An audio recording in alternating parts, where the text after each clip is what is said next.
नमस्कार मंडळी, घरोघरी मातीच्या चुली या मालिकेच्या आजच्या भागामध्ये काय होते ते आज आपण पाहणार आहोत.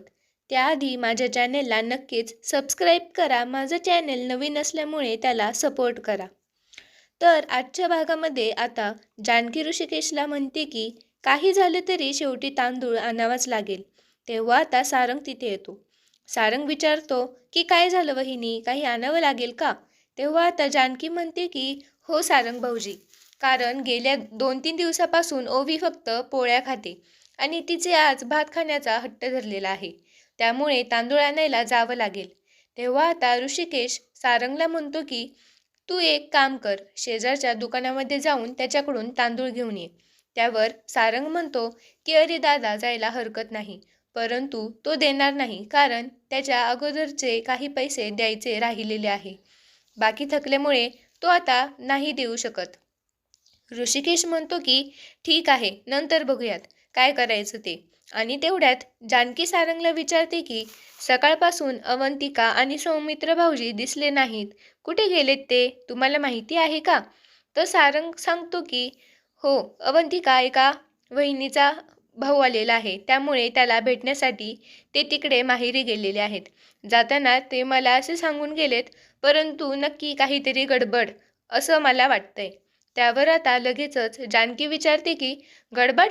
आणि भाऊजी कसली गडबड? सारंग म्हणतो की जाताना मात्र ते दोघेही खूप टेन्शनमध्ये दिसत होती. मी त्यांना विचारण्याचा खूप प्रयत्न केला, मला त्यांची काळजी वाटली म्हणून, पण त्यांनी काही सांगितलं नाही. सौमित्र दादा अचानकच माझ्यावर भडकला. त्यावर जानकी विचारते की काय झालं सौमित्र भाऊजी, तुमच्यावर का चिडले? तेव्हा ऋषिकेश म्हणतो की अरे पण सौमित्र असा कोणावर भडकत नसतो. ठीक आहे, तू जा बरं.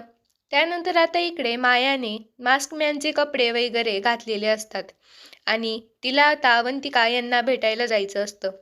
आणि तेवढ्यात ऐश्वर्या कॉल करते आणि कॉल ती असं म्हणत असते की ऐश्वर्या मात्र आता त्या जानकीबद्दल आणि त्या सुमित्राच्या प्लॅनबद्दल सांगते. ती म्हातारी मात्र येथे जाणून बुजून नाही आली, म्हणजे ती घर सोडून नाही आली, तर जानकीने मात्र तिला मुद्दाम येथे पाठवलं. तेव्हा आता माया म्हणते की हो, ती जानकी आहे तितकी हुशार.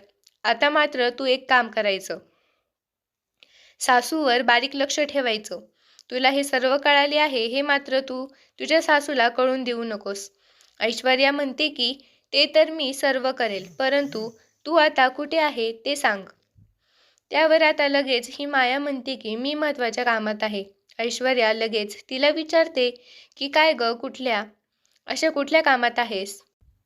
तुझ्या भावाला सुद्धा वेळ देते, त्या मकरंदला, आणि मला सांग तो आता कसा आहे, कुठे आहे? तेव्हा लगेच माया रागाने तू आता त्याचं काम करतोय. तेव्हा ऐश्वर्या विचारते की मास्क मॅन, तर माया म्हणते की तो सुद्धा त्याचंच काम करतोय आणि फुटक्या चौकशा नको करूस, कामाशी काम ठेव. ऐश्वर्या म्हणते की हॅलो, ऐकून तर घे. मायाने फोन कट केलेला असतो. ऐश्वर्याला आता आणखीन राग येतो आणि नक्की ही स्वतःला कोण समजते. तेव्हा मात्र फोन ठेवल्यानंतर ती लगेच तोंडाला मास्क वगैरे लावून अगदी डोळ्यांना गॉगल लावते आणि तेवढ्यात अवंतिका आणि सौमित्र यांची गाडी तिथे येते. सौमित्र आणि अवंतिका समोर येऊन उभे राहतात. तर सौमित्र विचारतो की कोण आहेस तू? तेव्हा लगेच आता माया आवाज बदलून अगदी वेगळ्या आवाजात बोलत असते की मी मास्क मॅन, म्हणून माझी ओळख कोणाला सांगत नसतो. तेव्हा आता ते जे काही बोलत आहे, अवंतिका म्हणते की हे बघा, तुम्ही काही बोलू नका आणि काही सांगू नका, परंतु मी तुमच्यासमोर हात जोडून रिक्वेस्ट करते की तुम्ही जे काही सुरू केलेलं आहे ते प्लीज थांबवा. तुमचं अख्खं कुटुंब यात भरडलं जातंय, प्लीज. तेव्हा आता मास्क मॅन म्हणजे ही माया अगदी वेगळ्या आवाजात म्हणते की बघा, तुमच्या कुटुंबाची काळजी मला सुद्धा वाटते, म्हणूनच मी तुम्हाला येथे भेटायला बोलावलं, कारण आता एक असे महत्त्वाचे निर्णय घेण्यासाठी कुटुंबातील समंजस मुलाशी बोलायचं असतं. तेव्हा मात्र आता सौमित्र त्याच्याकडे रागानेच बघत बोलतो, नक्की तुला काय बोलायचं आहे ते बोल लवकर. आता ही माया वेगळ्या आवाजात मास्कमॅनच्या म्हणत असते की बघा, आमचा तुमच्यावर राग नाही, तुमचा आणि आमचं काही वाकडं नाही. जानकी आणि ऋषिकेशने आमच्या बाबतीत जे काही केलेलं आहे त्याबद्दल आम्ही तिला नाही सोडू शकणार कधीच, मात्र आम्ही त्यांना माफ नाही करू शकत. सौमित्र रागाने विचारतो की काय वाईट केले त्यांनी. तेव्हा लगेच आता मास्कमॅन म्हणतो की त्याच्याशी तुम्हाला काही घेणं देणं नाही. तेव्हा सौमित्र रागाने म्हणतो की कसं नाही, कारण तो माझा भाऊ आहे आणि ती माझी वहिनी आहे. तेव्हा मात्र आता मास्कमॅन म्हणतो की वरच जे काही फिलिंग्स आहे ना, ते तर कायमच तुम्हाला त्रासदायक ठरू शकतात. त्यांच्या पापात तुम्ही भागीदार होऊ नका. माझं ऐका, तुम्ही घर सोडून निघून जा. तेव्हा तुम्हाला काही करणार नाही. उलट तुमचा हिस्सा मी आनंदाने देईल. तेव्हा आता जानकी आणि ऋषिकेशपासून आता या दोघांना वेगळं करण्यासाठी मायेचा हे डबल प्लॅन असतो. तेव्हा आता सौमित्र ओळखतो. सौमित्र म्हणते की म्हणजे तुम्हाला लाच देण्यासाठी आणि माझ्या भावापासून मला वेगळं करण्यासाठी इथं बोलवलंत तर, आणि तुला काय वाटलं की तू माझ्या बायकोला घाबरवशील आणि तसं मला सुद्धा घाबरवशील.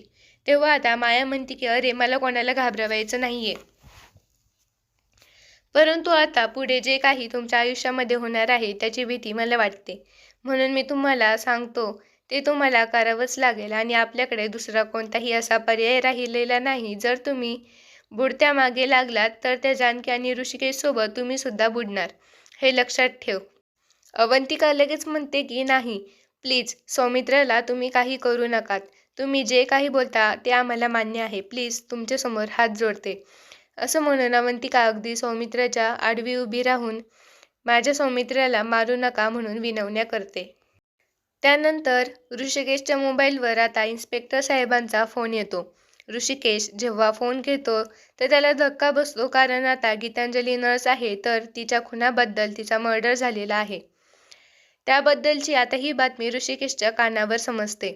मात्र आता सौमित्र अवंतिकाला इकडे बाजूला घेतो आणि विचारतो की अवंतिका, तू काय निर्णय घेतेस सांग.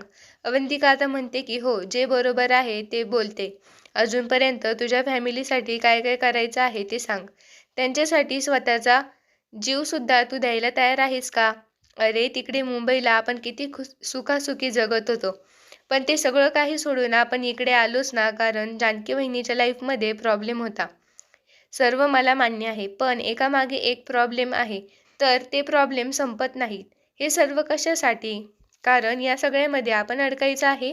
त्यावर आता हे सर्व ऐकून सौमित्र म्हणतो की कारण आपण एका घरामध्ये राहतो, एक फॅमिली आहोत आणि हे बघ, तो माझा दादा आहे, जानकी वहिनी आहे आणि एक विसरू नकोस, तिथे तुझे सुद्धा कोणीतरी लागतात. म्हणून अगं अवंतिका, इतकी स्वार्थी विचार करू नकोस. आणि आता सौमित्र आणि अवंतिकामध्ये वाद सुरू असतो की निर्णय काय घ्यायचा. यावर सौमित्र सांगतो की हे बघ, मी माझ्या फॅमिलीला सोडू नाही शकत. मग अवंतिका बोलते की जर तू तुझ्या फॅमिलीला चूज करत असशील तर मी तुला कायमची सोडून जाईल. हे सर्व बोलणं आता माया ऐकते आणि मग ती साईडला जाऊन मास्क काढून म्हणते की ही अवंतिका नक्की खरं तर बोलत असेल ना, कारण सौमित्रावर विश्वास ठेवू नाही शकत. तसंच आता अवंतिकासोबत देखील मी जास्त विश्वास नाही ठेवू शकत आणि ती तिथून निघून जाते. आता इकडे ऋषिकेश आणि जानकी जेव्हा त्या नर्सची बॉडी वगैरे बघतात, जानकीला तिच्याबद्दल जे काही झाले त्याचं खूप वाईट वाटतं आणि ती इन्स्पेक्टर साहेबांना म्हणते की सर, ही गीतांजली नर्स आहे. येथे जवळच्याच हॉस्पिटलमध्ये हिच्याबरोबर हे असं कसं झालं? हो. तेव्हा इन्स्पेक्टर साहेब विचारतात की तुम्ही हिला कसं ओळखता? तेव्हा जानकी सांगते, मी आणि माझी आई मात्र देवळात गेलो होतो. योगायोगाने आता यांची आणि आमची भेट झाली होती. तेथे आम्हाला ती भेटली होती. झालेला सर्व काही प्रकार मात्र आईचा पाय मुरगळला आणि त्यांनी बरा करून दिला आणि लावण्यासाठी मात्र त्या घरी येऊन मलम लावून सुद्धा गेल्या. आता इन्स्पेक्टर साहेबांना सांगते आणि येथे जवळ हॉस्पिटल आहे ना, तेथे या काम करत होत्या असे तिनेच आम्हाला सांगितले होते. तेव्हा इन्स्पेक्टर साहेब म्हणतात की हो, ती त्याच हॉस्पिटलमध्ये काम करत होती जेथे मकरंद कुलकर्णी होता. तेव्हा जानकी म्हणते की हो, मी तिच्याविषयी जेव्हा चौकशी केली तेव्हा सुद्धा मला हे समोर आले होते. इन्स्पेक्टर साहेब विचारतात की तुम्हाला आम्ही का बोलवलं हे तुमच्या लक्षात नाही आले का? तेव्हा मात्र आता इन्स्पेक्टर साहेब सांगतात की आम्ही जेव्हा नर्सच्या घरी गेलो होतो तेव्हा मात्र तिचा मोबाईल चेक केल्यानंतर तुमचा नंबर डायल केलेला होता. मग तिने तुम्हाला फोन का केला होता? त्यावर आता जानकी म्हणते हे बघा सर, जेव्हा मी ती मलम देण्यासाठी घरी आली होती. त्यानंतर ती घरी गेली. घरी गेल्यानंतर तिने मला एक मेसेज केला होता. मेसेजवर मात्र तिने मला घराचा पत्ता पाठवला आणि भेटायला बोलवलं होतं आणि मला काही कळण्याचा मार्ग झालेला नव्हता. तेव्हा मी तिला कॉल करण्याचा प्रयत्न केला. नक्की काय कशासाठी बोलवलं हे विचारायचं होतं. त्यानंतर मात्र तिने एकही कॉल मात्र माझा उचलला नाही आणि म्हणून मी तिच्या घरी गेले. पण तेव्हा ती घरी नव्हतीच. तिचं आणि तुमचं काहीतरी बोलणं झालंच असेल ना? आता जानकी म्हणते की नाही सर, तिचं आणि माझं बोलणं झालेलं नाही. मी तिचा कॉल नाही उचलला. तेव्हा मात्र आता इन्स्पेक्टर साहेब म्हणतात की हे जे प्रकरण आहे ते फारच गुंतागुंतीचं वाटतं. तेव्हा तिचा नंबर चेक केला तेव्हा शेवटचा नंबर तुमचा डायल केलेला होता आणि तिला भेटणाऱ्या शेवटचे व्यक्ती हा तुम्हीच असू शकता आणि पोलिसांच्या दृष्टीने मात्र तुम्ही संशयित गुन्हेगार ठरू शकता. तेव्हा आता हे ऐकून जानकी ऋषिकेशला धक्का बसतो. परंतु जानकी म्हणते की हे बघा सर, मी तुम्हाला ठामपणे सांगू शकते की मकरंद कुलकर्णीबद्दल आता गीतांजली नर्सला काहीतरी माहीत असेल. आपण तिच्यापासून पोहोचू नये म्हणून तिचा जीव घेण्यात आला आणि हे प्रकरण खूप सिरियस आहे. आणि हा भाग इथेच संपतो. पुढील भागात काय होते हे पाहण्यासाठी माझ्या चॅनलला नक्की सबस्क्राईब करा, लाईक करा, शेअर करा. धन्यवाद.